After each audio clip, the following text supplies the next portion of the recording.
Assalamualaikum warahmatullahi wabarakatuh. Perkenalkan, nama saya Raihan Hoyrul Imam.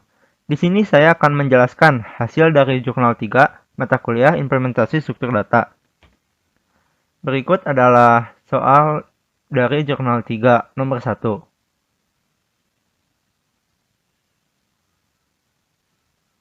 Dan berikut ini adalah hasil kerja saya untuk nomor 1. Untuk nomor 1 ini, saya menggunakan stack karena pada kasus URL yang bisa kembali atau maju, jadi itu diibaratkan seperti tumpukan. Nah, URL yang ditumpuk ini untuk kembali ke URL sebelumnya, maka kita tinggal hilangkan saja tumpukan yang ada di paling atasnya. Tapi jika kita ingin kembali lagi ke URL sebelumnya, kita tinggal push lagi URL yang sebelumnya itu masukkan ke tumpukan. Berikut hasil kerjanya. Di sini kita run dulu.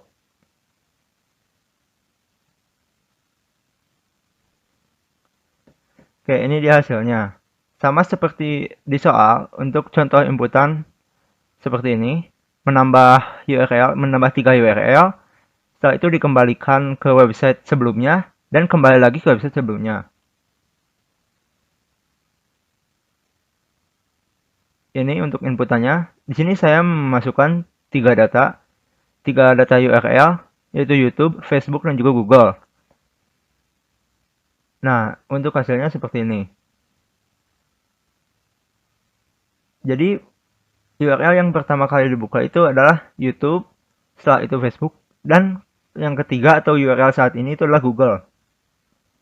Nah, jadi dalam soal ini, kita harus bisa kembali lagi ke URL sebelumnya. Jadi di sini kita mundur ke alamat Facebook. Dari Google yaitu mundur ke Facebook. Nah, untuk kembali lagi, kita kembali lagi ke Google. Mundur lagi ke alamat Google. Untuk function tambah data, back dan forward ini ada di sini. Nah, pertama untuk function tambah data yang menerima parameter nama URL yang dimasukkan user. Contohnya ini. Setelah diambil oleh function tersebut, maka di dalam stack ada operasi yang namanya push untuk memasukkan elemen ke paling atas. Nah, jadi kita push URL-nya, masukkan ke dalam stack back forward. Setelah itu, kita tampilkan print ke layar website dengan nama URL ditambah kata dibuka.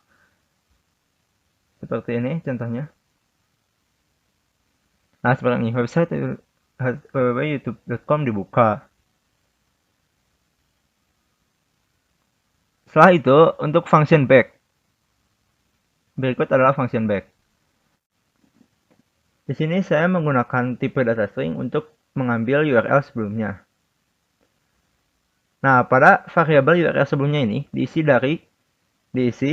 dari method pop dari stack back forward. Nah, method pop ini adalah untuk menghapus atau menyisikan elemen yang ada di paling atas.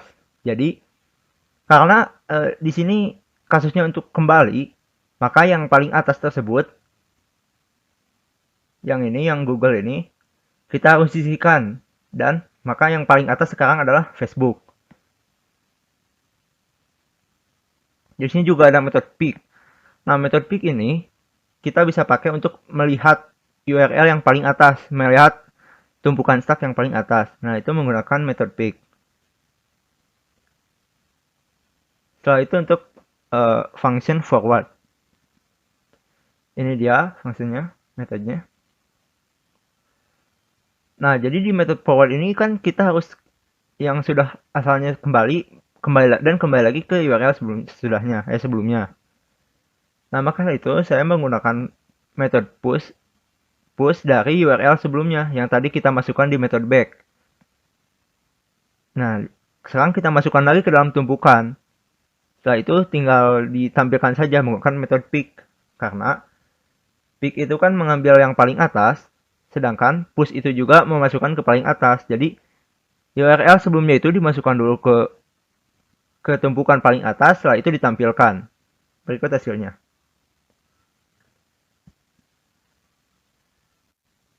Selanjutnya untuk nomor 2. Ini hasil kerja saya untuk nomor 2. Nah, pada nomor 2 ini, kita harus membuat program untuk mengatur antrian dari toko roti. Berikut soalnya. Nah, untuk kasus seperti ini, saya menanganinya dengan menggunakan queue. Kenapa saya menggunakan queue?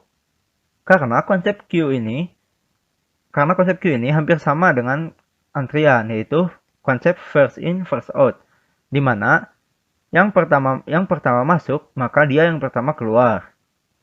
Yang mana itu sama sekali seperti antrian. Jadi, yang pertama datang ke toko, maka itulah yang pertama dibuatkan pesanannya. Berikut hasil kerjanya. Untuk inputan yang pertama, di sini ada 3 orang pelanggan yang mengambil nomor. Nah, dan outputnya itu yaitu informasi dari orang tersebut. Informasi informasi informasi untuk orang tersebut mendapatkan gilirannya. Contohnya di sini pengambilan nomor yang pertama tidak perlu menunggu. Maka output dari Anda menunggu satu orang lagi yaitu milik yang nomor 2 dan Anda menunggu dua orang lagi yaitu milik nomor 3. Ini contohnya.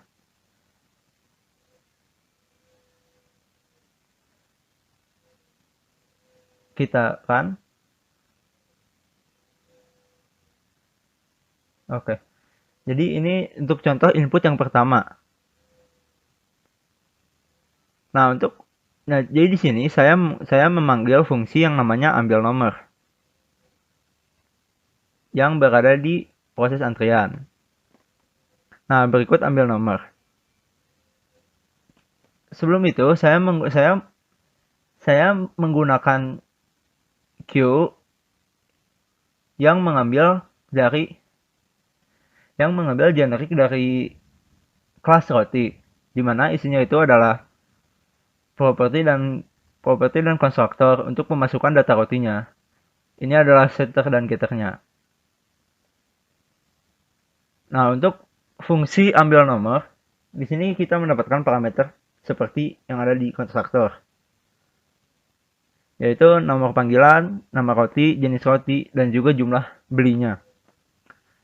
Pertama, saya menggunakan metode add untuk memasukkan orang ke dalam barisan pertama.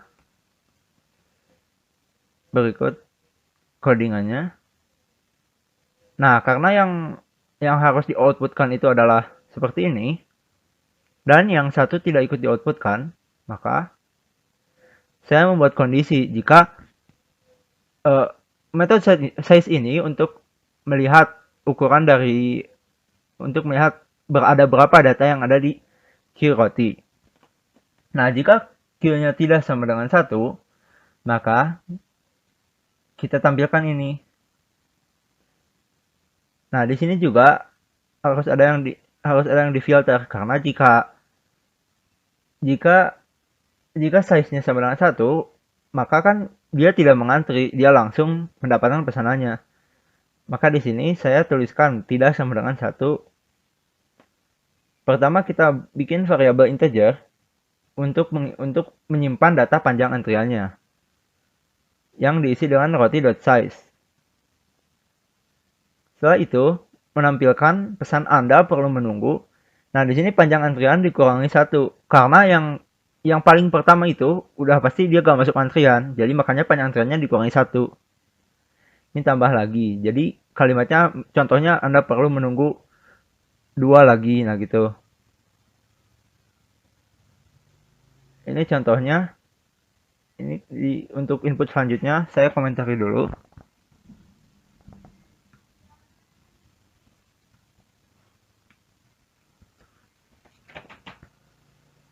Saya run.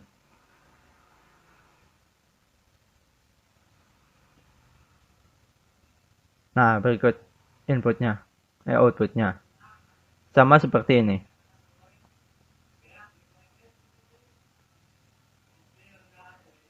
Selanjutnya untuk input yang kedua. Input yang kedua yaitu ada panggilan untuk antrian yang pertama dan ada yang orang baru yang masuk untuk mengambil nomor.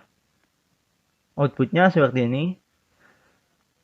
Nomor 1, pembelian rotinya sudah siap dan dilanjutkan dengan informasi karena ada yang ambil nomor tadi. Ini inputnya. Di sini saya menggunakan fungsi dari panggilan roti yang berada di sini. Ini fungsinya. Nah, fungsi panggilan roti ini di dalamnya saya menggunakan metode poll. Metode poll ini adalah untuk menghapus atau untuk menghapus elemen yang pertama kali masuk. Jadi orang antrian ke satu karena dia sudah, maka kan selanjutnya dia keluar. Nah, maka untuk agar bisa seperti itu, saya menggunakan metode poll. Setelah itu kan antriannya berkurang dan seorang baru masuk. Nah, orang baru masuk dan setelah itu orang baru masuk. Dan muncullah pesan Anda menunggu 2 orang lagi. Karena yang pertama ini sudah beres, maka dia menunggu 2 orang lagi, yaitu nomor 2 dan nomor 3. Nah, di sini untuk metode pick itu sama seperti stack yang tadi. Jadi untuk mengambil antrian yang pertama, tapi tidak dihapus, jadi hanya dilihat saja. Nah, ini untuk tulisan ininya. Untuk tulisan ininya. Nomor di sini saya menggunakan setter dan getter di kelas roti, yaitu get nomor panggilan dan get nomor roti yang dipakai. Nah, di mana fungsi ini mengembalikan nomor panggilannya dan fungsi nomor roti itu mengembalikan nomor rotinya. Tinggal masukkan saja ke sini dan tambah sudah siap. Setelah itu orang baru masuk dia menggunakan fungsi ambil nomor lagi karena dia mengambil nomor. Nah, dia masuk lagi ke sini. Selanjutnya kita akan untuk melihat output dari inputan kedua. Nah, ini hasilnya sudah sama seperti yang dicontoh. Yang ini. Oh, ada kesalahan, mohon maaf. Ini karena ini harusnya kita bilang dulu pesanannya sudah siap, baru setelah itu yang paling awal itu udah beres. Jadi ini harus pindahkan ke bawah dan kita cobakan lagi. Nah, sudah sama. Ya, sudah sama dengan output yang di soal. Nomor 1, pembelian roti Upin sudah siap. Sama Anda menunggu 2 orang lagi. Baik, sekian dari saya. Mohon maaf bila ada kesalahan. Terima kasih. Assalamualaikum warahmatullahi wabarakatuh.